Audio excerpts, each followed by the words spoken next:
TV 24 news ವಾಹಿನಿಗೆ ಸ್ವಾಗತ. ಹಾಲಕುಸುಗಲ್ ನೂತನವಾಗಿ ಆಯ್ಕೆಯಾದ ಗ್ರಾಮ ಪಂಚಾಯತ್ ಅಧ್ಯಕ್ಷೆ ಶ್ರೀಮತಿ ಅಕ್ಕುವ ಗೊಬ್ಬರ ಗುಂಪಿ ಟಿವಿ 24 ಕನ್ನಡ ನ್ಯೂಸ್ ವತಿಯಿಂದ ಶುಭ ಹಾರೈಸಲಾಗಿದೆ. ದ್ಯಾಮಮ್ಮನಿಂದ ನಾನು ಆಯ್ಕೆಯಾಗೇನ್ರಿ. ಅವಿಂದಷ್ಟು ನಮ್ಮ ಪಂಚಾಯತಿ ಸಿಬ್ಬಂದಿಯಿಂದ ಊರು ಗುರಿ ಹಿರಿಯರಿಂದ ನಾನು ಆಯ್ಕೆ ಆಗೇನ್ರಿ ಸರ್. ಗ್ರಾಮ ಪಂಚಾಯತಿ ಸದಸ್ಯರು ಗ್ರಾಮದ ದೇವತೆಯಾದ ಅವರ ಆಶೀರ್ವಾದದಿಂದ ನೀವು ಮೂರನೇ ಬಾರಿಗೆ ಗ್ರಾಮ ಪಂಚಾಯತಿ ಅಧ್ಯಕ್ಷರಾಗಿ ಆಯ್ಕೆ ಆಗೇನ್ರಿ ಸರ್. ಗ್ರಾಮದ ಅಭಿವೃದ್ಧಿ ಬಗ್ಗೆ ನಿಮ್ಮ ಅಭಿಪ್ರಾಯ ಏನು ಮೇಡಮ್? ನಾವು ಎಲ್ಲ ಮಾಡಂತ ಕೆಲಸ ಎಲ್ಲ ಮಾಡೇವ್ರಿ ಸರ್. ಇದು ರೋಡ್ ಆಗಲಿ ಬಳಸರಂಡಿವಾಗಲಿ ಯಾವ ಬಂದಿದ್ದು ಎಲ್ಲ ಮಾಡೇವ್ರಿ ಸರ್. ನಾವು ನಮ್ಮ MLA ಆದ್ರಿಂದನೂ ನಮ್ಗೆ ಭಾಳ ಹೆಲ್ಪ್ ಐತ್ರಿ. ಇನ್ನೂ ಅಷ್ಟು ನಮ್ಗೆ ಹೆಲ್ಪ್ ಮಾಡಲಿ ಅಂತೇಳಿ ನಾವು ಕೇಳ್ಕೊತೀವ್ರಿ. ಅವ್ರು ಅಂದ್ರೆ ನಿಮ್ಮ MLA ಅಂದ್ರೆ ಈಗ ಸದ್ಯ ನವಲಗುಂದಕ್ಕೆ ಇರುವಂತ NH ಕೋನರೆಡ್ಡಿ ಅವರು. ಹ್ಞೂ ರೀ. ಎಷ್ಟು ಅನುದಾನ ಹಾಕಿದ್ದಾರೆ ನಿಮ್ಮ ಊರಿಗೆ ಈಗ ಸದ್ಯ ಅವರು? 3 ಕೋಟಿ ಅನುದಾನ ಇದು ಮಾಡ್ಯಾರಿ ನಮ್ಗೆ. ಇನ್ನೂ ಅಷ್ಟು ನಮಗೆ ಮಾಡಿ ಅಂತೇಳಿ ನಾವು ಇನ್ನೂ ಕೇಳಾಕ ಹೊಂಟೇವ್ರಿ ಸರ್. ನಿಮ್ಮ ಗ್ರಾಮಕ್ಕೆ ಈಗಾಗಲೇ 3 ಕೋಟಿ ರೂಪಾಯಿಯನ್ನು ಅನುದಾನವನ್ನು ತಂದು ಹಾಕಿದ್ದಾರೆ. ಮಾಡಂತ ಕೆಲಸ ಎಲ್ಲ ಮಾಡ್ಯಾರ. ನಿಮ್ಮ ಊರಿಗೆ ಸಮರ್ಪಕವಾದ ರಸ್ತೆ ಅದು ನಿರ್ಮಾಣ ಮಾಡಿದ್ದಾರೆ. ಯಾಕೆ ಮಾಡ್ಯಾರ? ಎಲ್ಲಿ ಮಾಡಿದ್ದಾರೆ? ತಿರ್ಲಾಪುರ ರೋಡ್ ಸರ. ಇಲ್ಲಿ ಶಾನವಾಡ ಬಸ್ ನಮ್ಮ ಬಸ್ ತೊಂದ್ರೆ ಇತ್ರಿ. ನವಲಗುಂದ ರೋಡ್ ಇವೆಲ್ಲ ಮಾಡಿಕೊಟ್ಟಾರ ಸರ್. ಅದೇ ನಾವು ಕೇಳಲ್ಪಟ್ಟಿ ಶಾನವಾಡಿಂದ ನವಲಗುಂದ ಮಠ ಮಾಡಿದಾರಂತೆ. ಮತ್ತೆ ಇಲ್ಲಿ ಶಾನವಾಡ ರೋಡ್ ಮತ್ತೆ ಹುಬ್ಳಿ ರೋಡ್. ಸುಮಾರು ಒಂದು 30 ವರ್ಷಗಳಿಂದ ರಸ್ತೆ ಸರಿ ಇರ್ಲಿಲ್ಲ ಅಂತ ಕೇಳಲ್ಪಟ್ಟಿದ್ದು, ಇದು ನಿಜನಾ? ಹೌದು ಸರ್, ಸರಿ ಇದ್ದಿದ್ದಿಲ್ರಿ. ಒಂದಿಟ ಜಗದ ಮ್ಯಾಗ ಇತ್ರಿ ಸರ್. ಅದು ಈಗೆಲ್ಲ ಸರಿ ಆಗೈತ್ರಿ. ಇವಾಗೆಲ್ಲ ಕರೆಕ್ಟ್ ಆಗಿ ಶಾಲಾ ಮಕ್ಕಳಿಗೆ ಮತ್ತು ರೈತಾಪಿ ವರ್ಗದವ್ರಿಗೆ ಅಡ್ಡಾಡಕ್ಕೆಲ್ಲ ಎಲ್ಲರಿಗೂ ಬಸ್ಸಿಂದು ತೊಂದ್ರೆ ಐತ್ರಿ ಸರ್. ಬಸ್ಸಿಗೆ ಎಲ್ಲಾ ತೊಂದ್ರೆ ಏನು ಇಲ್ರಿ. ಆಗಾಗ ನಿಮ್ಮ ಊರಿಗೆ ಬಸ್ ಬಂದಾಕ ನಾವು ಕೇಳಲ್ಪಟ್ಟಿದ್ವಿ. ನೋಡ್ರಿ ಸರ್, ಈಗೇನಿಲ್ರಿ ಸರ್. ಇವ್ರು MLA ಬಂದಿಂದ ಎಲ್ಲ ನಮ್ಗೆ ರೋಡನ್ನೆಲ್ಲ ಮಾಡಿಕೊಟ್ಟಾರೆ. ಶಾಸಕರು ಬಂದಿಂದ ಎಲ್ಲ ನಿಮ್ಗೆಲ್ಲ ನೋಡೋದು ಎಲ್ಲ ಕ್ಲಿಯರ್ ಅದ ಎಲ್ಲ. ಈಗೇನು ನಮ್ಗೆ ಯಾವ್ದು ತೊಂದ್ರೆ ಇಲ್ರಿ. ಎಲ್ಲ ರೋಡ್ ಮಾಡಿಕೊಟ್ಟಾರೆ. ಇನ್ನು ಏನ ಅಪೇಕ್ಷೆ ಇಟ್ಕೊಂಡಿದ್ರಿ ಮೇಡಮ್ ಶಾಸಕರು? ಇನ್ನು ಏನ್ ಅನುದಾನ ಬೇಕಂತ ನಿಮ್ಮ ಅಭಿಪ್ರಾಯ ಇದೆ? ನಮ್ದು ಬಸ್ ಸ್ಟ್ಯಾಂಡ್ ಇಲ್ರಿ ಸರ್. ಇಲ್ಲಿ ಊರಾಗ ಬಸ್ ಸ್ಟ್ಯಾಂಡ್ ಸ್ವಲ್ಪ ಐತ್ರಿ ನಮ್ಮ ಪಂಚಾಯತಿ ದುಡ್ಡು. ಇನ್ನೂ ಅಷ್ಟು ನಾವು ಅವ್ರನ್ನ ಕೇಳ್ಬೇಕಂತ ಹೊಂಟೇವ್ರಿ ಸರ್. ಇನ್ನೊಂದು 3-4 ದಿನ. ಅಂದ್ರೆ ನಿಮ್ಮ ಪಂಚಾಯತಿ ಶಿಥಿಲಗೊಂಡತಿ, ಅದನ್ನ ಬೇರೆದು ಬಸ್ ಸ್ಟ್ಯಾಂಡ್ ನಿಮ್ಗೆ ಬೇಕಾಗಿದೆ. ಬಸ್ ಸ್ಟ್ಯಾಂಡ್ ಬೆಳಕತ್ತದ್ರಿ ಸರ್ ನಮ್ದು. ನಾವ್ ಇನ್ನೂ ಅಷ್ಟು ದುಡ್ಡು ಅವ್ರ ಕಡೆ ಮಾಡ್ಕೊಂಡ್ ಬರ್ತೀವಿ ಮೇಡಮ್. ಮತ್ತು ಕುಡಿಯುವ ನೀರಿಂದು ಹೆಂಗಿದೆ ವ್ಯವಸ್ಥೆ? ನಿಮ್ಗೆ ಕುಡಿ ನೀರಿಂದ ನಮ್ಗೆ ದೊಡ್ಡ ತೊಂದರೆ ಐತ್ರಿ ಸರ್.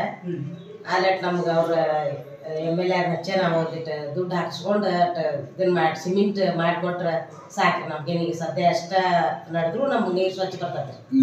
ಅಂದ್ರೆ ಕೆರೆಗೆ ಬರುವಂತ ನೀರು ಬರುವಂತ ಜಾಗದಾಗ ಸರಿ ಇಲ್ರಿ ಜಾಗನ ಇನ್ನಟ್ಟು ನಾವು ಕಾಂಕ್ರೀಟ್ ಮಾಡಿಕೊಟ್ರಂದ್ರ ನಮಗ್ ಶುದ್ಧವಾದ ನೀರು ಬರ್ತಾವ.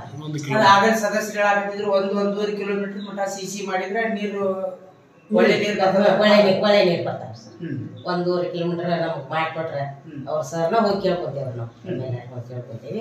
ನಮ್ಗೆ ಅದಕ್ಕೆ ಮಾಡಿಕೊಟ್ರೆ ನಮ್ಗೆ ವಾರ್ತೆದೊಳಗೆ ಬಟ್ ಅದರಷ್ಟು ಮುಗಿಸ್ಕೊತೇವ್ರಿ ಮೇಡಮ್. ಒಟ್ಟಾರೆಯಾಗಿ ನಿಮ್ಮ ನವಲಗುಂದ ಶಾಸಕರ ಮತ್ತು ನಿಮ್ಮ ಗ್ರಾಮಕ್ಕೆ ಸಮರ್ಪಕವಾದ ಅನುದಾನವನ್ನು ಬಿಡುಗಡೆ ಮಾಡಿದಂತ ಶಾಸಕರ ಬಗ್ಗೆ ನಿಮ್ಮ ಅಭಿಪ್ರಾಯ ಏನು ಅಂತ? ನಮಗೆ ಎಲ್ಲ ಈ ಸರಿ ಭಾಳ ಚಲೋ ಇದು ಮಾಡ್ಯಾರ. ಶಾಲೆ ಮಕ್ಕಳದಾತು, ಆಮೇಲೆ ಇದು ರೋಡಿಂದಾತು ಎಲ್ಲಾನು ನಮ್ಗೆ ಚಲೋ ಮಾಡ್ಕೊಟ್ಟಾರ ಶಾಸಕರಿಂದ. ನಮ್ಗೆಲ್ಲ ರೋಡ್ ರಸ್ತೆ CC ರೋಡ್ ಮಾಡ್ಯಾರ, ಎಲ್ಲ ಮಾಡ್ಯಾರ, ಎಲ್ಲ ಮಾಡ್ಕೊಟ್ಟಾರ. ಮತ್ತು ಆಗ್ಲಂತ ಒಂದಿಷ್ಟು ಕೆಲಸಗಳು ಮಾಡ್ಯಾರ ಈ ಸರಿ ಮಾಡ್ಕೊಟ್ಟಾರ. ವೀಕ್ಷಕರೇ, ಗ್ರಾಮ ಪಂಚಾಯತ್ ಹಾಲಕುಸುಗಲ್ ಪಂಚಾಯತಿಯ ಉಪಾಧ್ಯಕ್ಷರು ಮಾತಾಡ್ತಿದ್ದಾರೆ. ಏನ್ ಮಾತಾಡ್ತಾರೆ ಕೇಳಿ ನೋಡೋಣ ಬನ್ನಿ. ಮೇಡಮ್, ನಿಮ್ಮ ಅಭಿಪ್ರಾಯ ಶಾಸಕರ ಬಗ್ಗೆ ಮತ್ತು ಕೆಲಸ ಕಾರ್ಯಗಳ ಬಗ್ಗೆ ನಿಮ್ಮ ಅಭಿಪ್ರಾಯ ಏನು ಅಂತ? ನಮ್ಗೆ ಶಾಸಕರಿಂದ ಅನುದಾನ ನಾವು ಜಾಸ್ತಿ ಕಡೆ ಭೇಟಿಯಾಗಿ ನಮ್ಗೆ ಇಂಥ ಪ್ರಾಬ್ಲಮ್ ಐತೆ ಅಂತ ಹೇಳ್ದ ನಾವು ಬೇಡಿಕೆ ಇಟ್ಟಾಗ ನಮ್ಮ ಬೇಡಿಕೆ ಪೂರಾಗ ಬಂದು ಎಲ್ಲ ಕೆಲಸ ನಿಂತು ಅದನ್ನ ಮಾಡಿಕೊಟ್ಟಾರ ಅವ್ರು. ಆದ್ರೆ ಇನ್ನೊಂದು ಮೇನ್ ನಮ್ಮ ಸ್ಮಶಾನದ ಬಂದು ಆಗ್ಬೇಕಾಗಿತ್ತು. ಈಗ ಮತ್ತೆ ತಹಸೀಲ್ದಾರ್ ಹೋಗೋಣ ಬೇಕಾಗಿದ್ದೀವಿ, ನಾವು DC ಕಡೆನೂ ಬೇಕಾಗಿದ್ದೀವಿ. ಆದ್ರೆ ಅದೊಂದು ಸ್ವಲ್ಪ ಮಾಡಿಕೊಟ್ರೆ ಚಲೋ ಆಗತ್ತೆ. ಆಮೇಲೆ ಹುಬ್ಳಿ ಬಸ್ ಸ್ಟ್ಯಾಂಡ್ ಒಂದು ಸ್ವಲ್ಪ ಯಾರಿಗಾದ್ರೂ ಸ್ವಲ್ಪ ನಿಂದ್ರಾಗ ಜಾಗ ಹಂಗಾಗಿ ಒಂದಿಷ್ಟ ನಮ್ಮ ಪಂಚಾಯತಿನ ಸ್ವಲ್ಪ ದುಡ್ಡು ಐತಿ. ಅವ್ರ ಸ್ವಲ್ಪ ಜಾಸ್ತಿ ಒಂದಿಟ್ಟು ಅನುದಾನ ಕೊಟ್ರೆ ನಾವು ಅದೊಂದು ಮಾಡ್ಬೇಕಂತ ಹೇಳಿದ್ರೆ. ಆಮೇಲೆ ರೋಡಿನ ಸಮಸ್ಯೆ ಒಂದ್ ಸ್ವಲ್ಪ ಬಗೆಹರಿಸಿದ್ರು. ರೋಡಿನ ಸಮಸ್ಯೆ ಹೆಂಗ್ ಬಗೆಹರಿಸಿದ್ರು ಮೇಡಮ್? ಅದ್ರ ಸ್ವಲ್ಪ ಅಂದ್ರೆ ರೋಡಿಗೆ ಒಂದ್ ಸ್ವಲ್ಪ ಅಂತಂದ್ರೆ ಏನಾದ್ರು ನಾವ್ ಇದನ್ನ ಹಾಕ್ಬೇಕಂತ ಅದಕ್ಕೆ ಸ್ವಲ್ಪ ತಕರಾರ್ ಇತ್ತು. ನಾವು 4-5 ಸಲ ಹೋಗಿ ನಾವೆಲ್ಲ ಹಿಂಗ ಆಗತ್ರಿ ಸರ್ ಅಂತ ಹೇಳಿದಾಗ ಅವ್ರು ಅದ್ ನಮ್ಮ ಬೇಡಿಕೆಗೆ ಒತ್ತು ಕೊಟ್ಟು ಬಂದ್ರು ಅದ್ ನಿಂತು ನೋಡಿದ್ರ ಅದ್ ಏನಂತ ಎಲ್ಲ ಹೇಳಿ ಮಾಡ್ಸಿದ್ರ ಅದು ಈಗ ಸರಿಯಾಗೈತಿ. ಬಸ್ಸಿಗೂ ಏನ್ ತೊಂದ್ರೆ ಇಲ್ಲ. ಅವ್ರಿಗೊಂದು ಶಾನವಾಡಿ ರೋಡ್ ಅದು ಒಂದ್ ಸ್ವಲ್ಪ ಇದ್ದೋಗಿತ್ತು ಅದು ಕೂಡ ಮಾಡ್ಬಿಟ್ಟಾರ ನಮ್ಗೆ.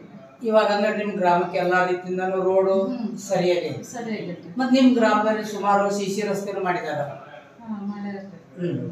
ಮಾಡ್ಯಾರ ಈಗ ಅದ್ ಆಗೈತಿ. ಮೇನ್ ನಮ್ಗ ಅವರೆಲ್ಲ ಮಾಡ್ಯಾರ. ಸ್ವಲ್ಪ ಬಸ್ ಸ್ಟ್ಯಾಂಡ್ ಒಂದು ಸ್ಮಶಾನದೊಂದು ಮೇನ್ ಇದೆ. ಹಂಗಾಗಿ ನಾವು ಅವ್ರಿಗೆ ದೊಡ್ಡ ಬೇಡಿಕೆ ನಮ್ದು. ನಾವು ಗ್ರಾಮದ ಪರವಾಗಿ ನಮ್ಮ ಪಂಚಾಯತಿ ಸದಸ್ಯರ ಪರವಾಗಿ ನಾ ಕೇಳ್ಕೊಂಡು ನಾವು ಅಧ್ಯಕ್ಷರು ನಾವು ನಮ್ಮ ಒಂದು ಸದಸ್ಯರೆಲ್ಲ ನಾವು ಅವ್ರಿಗೆ ಭೇಟಿಯಾಗಿ ನಾವು ಸ್ಮಶಾನದಾತ ಮತ್ತೆ ಇದು ಬಸ್ ಸ್ಟ್ಯಾಂಡ್ ಅಂತ ಅದನ್ನ ಮಾಡ್ಕೊಡ್ರಿ ಸರ್ ಅಂತ ನಾವು ಕೇಳ್ಕೊಂತೀವಿ. ಒಟ್ಟಾರೆಯಾಗಿ ನಿಮ್ಮ ಅಭಿಪ್ರಾಯ ಶಾಸಕರ ಬಗ್ಗೆ ನಿಮ್ಮ ಅಭಿಪ್ರಾಯ ಏನು? ಅಭಿಪ್ರಾಯ ಅಂದ್ರೆ ನಾವು ಒಳ್ಳೇದ ಮಾಡ್ಯಾರಲ್ರಿ ಸರ್. ನಮ್ಗೆ ಈಗ ನಾವು ರೋಡಿನ ಪ್ರಾಬ್ಲಮ್ ಇದ್ದು ಅದನ್ನ ಸಾಲ್ವ್ ಮಾಡಿದ್ರೆ ಈಗ ನಮ್ಗೆ ಮೇನ ಸ್ಮಶಾನದ ಐತಿ ಅದು ಒಂದು ಮಾಡ್ಕೊಡ್ತಾರ ಅನ್ನೋದು ಒಂದು ನಂಬಿಕೆ ಇದೆ ನಮ್ಗೆ. ವೀಕ್ಷಕರೇ, ಕೇಳಿದ್ರಲ್ಲ ಗ್ರಾಮ ಪಂಚಾಯತ್ ಅಧ್ಯಕ್ಷರು ಮತ್ತು ಉಪಾಧ್ಯಕ್ಷರು ಮಾತನಾಡಿದ್ದಾನ. ನಮಸ್ಕಾರ. ಮತ್ತೆ ನೋಡ್ತಾ ಇರಿ TV 24 ಕನ್ನಡ ನ್ಯೂಸ್. ನವಲಗುಂದ. ಉಪಾಧ್ಯಕ್ಷರು ಆದ ಶ್ರೀಮತಿ ಆಶಾ ರಾಯ್ಕರ್, ಸದಸ್ಯರುಗಳು ಆದ ಮಂಜು ಖಾನನವರ್, ಮೌಲಾಸಾಬ್ ಕುದ್ದನವರ್, ಬಾಬು ಚಾನ್ಕೋಟಿ, ಚಂದ್ರಶೇಖರ್ ತಿರ್ಲಾಪುರ್, ರವಿ ಚಿಲ್ವಾದಿ ಹಾಜರಿದ್ದರು. ಕನ್ನಡಿಗರ ಮೆಚ್ಚಿನ ನಿಮ್ಮ TV 24 ಕನ್ನಡ ನ್ಯೂಸ್ ವಾಹಿನಿ ಇದೀಗ ಟಿವಿಯಲ್ಲಿ ಲಭ್ಯ. ಕರ್ನಾಟಕ ಮತ್ತು ದೇಶ ವಿದೇಶದ 360 ಡಿಗ್ರಿ ಸುದ್ದಿ ಹಾಗೂ ಉತ್ತರ ಕರ್ನಾಟಕ, ಬೆಳಗಾವಿ, ಬಾಗಲಕೋಟೆ, ಧಾರವಾಡ, ಹಾವೇರಿ, ಗದಗ, ಬಿಜಾಪುರ ಜಿಲ್ಲೆಯ ಕ್ಷಣ ಕ್ಷಣದ ವಿವರವನ್ನ ಪಡೆಯುವುದಕ್ಕೆ TV 24 ಕನ್ನಡ ನ್ಯೂಸ್ ವಾಹಿನಿಯನ್ನ ಲೈಕ್ ಮಾಡಿ, ವಿಡಿಯೋಗಳನ್ನ ಶೇರ್ ಮಾಡಿ, ಕಮೆಂಟ್ ಮಾಡುವ ಮೂಲಕ ನಮ್ಮ ವಾಹಿನಿಗೆ ಸಹಕಾರ ನೀಡಿ ಮತ್ತು ಚಾನೆಲ್ ಅನ್ನ ಸಬ್ಸ್ಕ್ರೈಬ್ ಮಾಡಿ. Thank you.